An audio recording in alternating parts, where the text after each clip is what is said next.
Assalamu alaikum, bonsoir et bienvenue sur la chaîne. Donc aujourd'hui nous allons parler de trading. Donc je vais répondre à une question de pas mal de personnes qui m'ont demandé est-ce que le trading n'est pas une arnaque. Donc je vais répondre à la question et puis je vais vous donner mon avis par rapport à cela. Donc si vous êtes nouveau, abonnez-vous sur la chaîne. Si vous avez des questions, laissez-les sur les commentaires.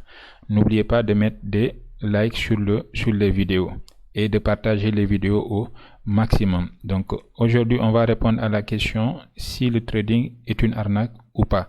Mais avant cela, vous avez pas mal de vidéos qui vous parlent de trading et de crypto-monnaie sur la chaîne. Donc vous pouvez voir comment faire une analyse sur une crypto-monnaie, comment acheter, vendre et faire du stacking sur les crypto-monnaies.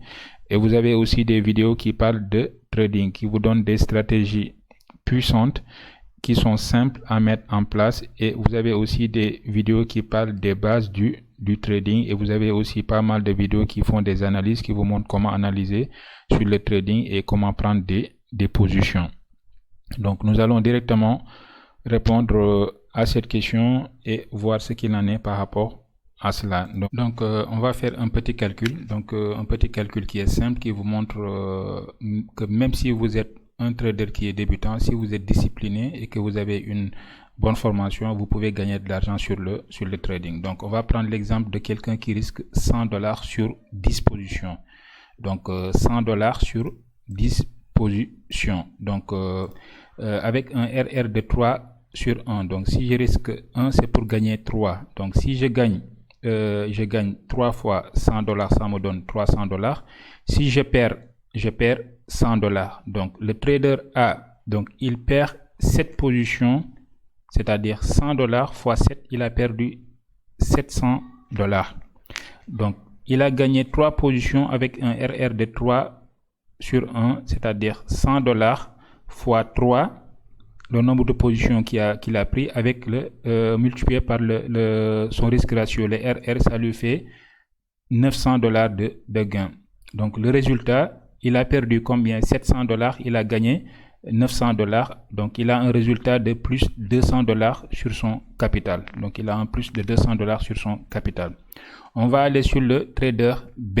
Donc le trader B, il perd 5 positions.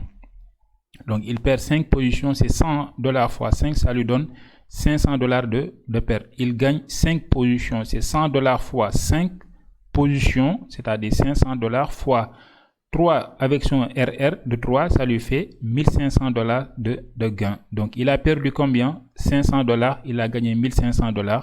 Donc il a un résultat de $1000. Et pourtant il a fait que du 50%, c'est-à-dire il a perdu 5 positions, il a gagné 5 positions.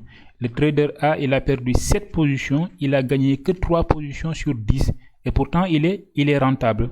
Donc en conclusion, vous avez une bonne formation, vous avez un bon money management, vous êtes discipliné, vous respectez votre plan, vous pouvez être que rentable. Le trading, c'est pas compliqué, même si c'est un peu compliqué, mais c'est pas non plus compliqué. Donc comme indiqué sur le titre, donc trading égale arnaque. Donc vous devez savoir que le trading, c'est pas quelque chose de facile, même si je dis souvent que c'est pas difficile, mais c'est pas non plus facile. Donc c'est un métier à part entière.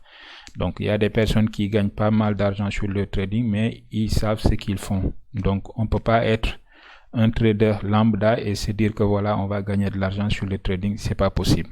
Donc il y a des recommandations, il y a des obligations, même s'il y a des avantages de pratiquer le trading. Donc la première chose que je vous recommande au niveau du trading, c'est de ne pas faire du scalping si vous êtes débutant. Donc un débutant ne peut pas se permettre de faire du scalping parce qu'il va trader contre les robots, et on ne peut pas se battre avec les robots, c'est impossible. Voilà, donc si vous êtes nouveau, arrêtez le scalping et vous faites du day trading. Donc vous faites du day trading ou bien du swing trading. Vous adoptez un RR de 3 sur 1 ou bien au minimum de 2 sur 1, et surtout vous sécurisez vos positions dès que vous êtes en positif.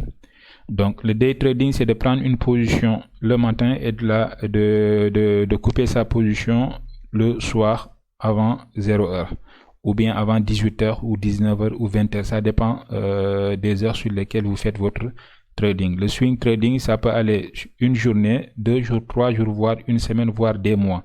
Donc c'est beaucoup plus tranquille et c'est beaucoup moins stressant par rapport aux débutants. Donc par contre, je peux pas prendre une position en risquant $100 et pour gagner $100. Non. Donc quand je prends une position et je risque $100, c'est pour gagner au minimum $200 ou bien $300. Ce qui fait que même si je perds beaucoup plus de positions, mais avec mon money management, avec mon RR qui est intéressant, je peux être positif sur le trading. Par contre, comme je l'ai dit, arrêtez le scalping si vous êtes débutant.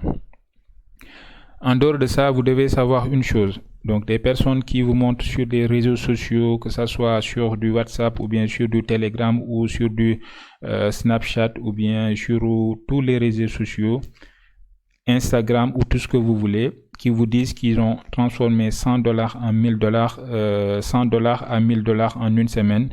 Oui, c'est possible, mais ça peut pas être sur le long terme. Donc, quelqu'un qui traite comme ça, il peut pas rester sur le trading à long terme, c'est impossible. Tu le fais une fois, 2 fois, mais tu vas perdre 5 fois, 10 fois, voire 20 fois, voire 30 fois.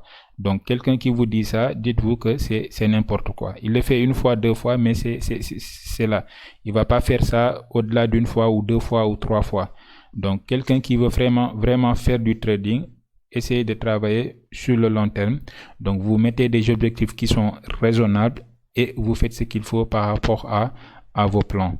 Donc, trader comme un robot. Je m'explique. Quand je fais du trading, déjà, je dois avoir une bonne formation et respecter mon plan. Donc, c'est ça, trader comme un robot. Je ne vous ai pas dit d'utiliser des robots de trading, mais de trader comme un robot, c'est-à-dire avoir un plan et le respecter. Voilà, donc vous avez votre plan que vous avez mis en place qui est adapté à vous et vous respectez ce plan-là. Donc, au niveau des recommandations, c'est ce qu'il y avait à dire.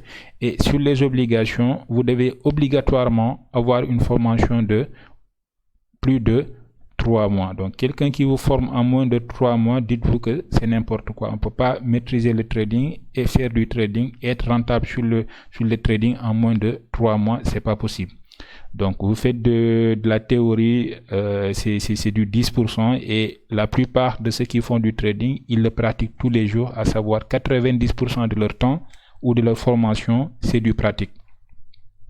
Donc, vous avez aussi le money management que vous devez respecter. Ne jamais risquer plus de 2% de votre capital. Si vous avez un capital de $100, vous ne risquez jamais plus de 2% des $100. Vous savez, si vous avez un capital de $1000, vous ne risquez jamais au-delà de 2% des $1000. Pareil si vous avez un capital de $10,000.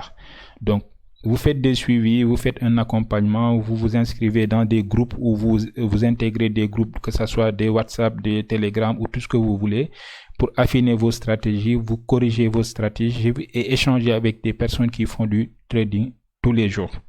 Donc, au niveau des obligations, je pense que c'est largement suffisant et vous avez aussi des avantages. Donc, pourquoi faire du trading? C'est pour gagner de l'argent.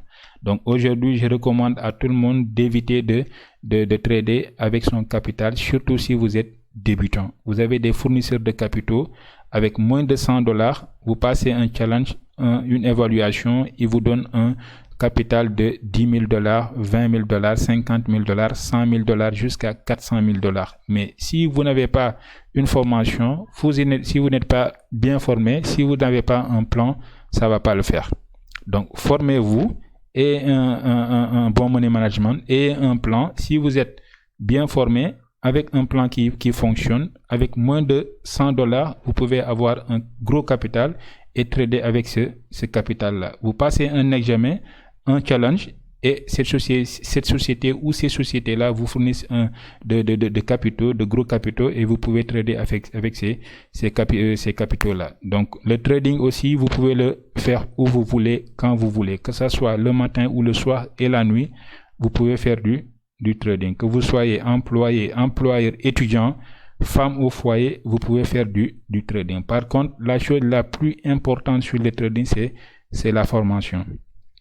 Quelqu'un qui vous dit que le trading, c'est de l'arnaque, c'est qu'il n'a pas une bonne formation, ou bien il n'a pas un plan, ou bien il ne respecte pas son money management. Donc celui-là, il peut se permettre de vous dire que le trading c'est une arnaque.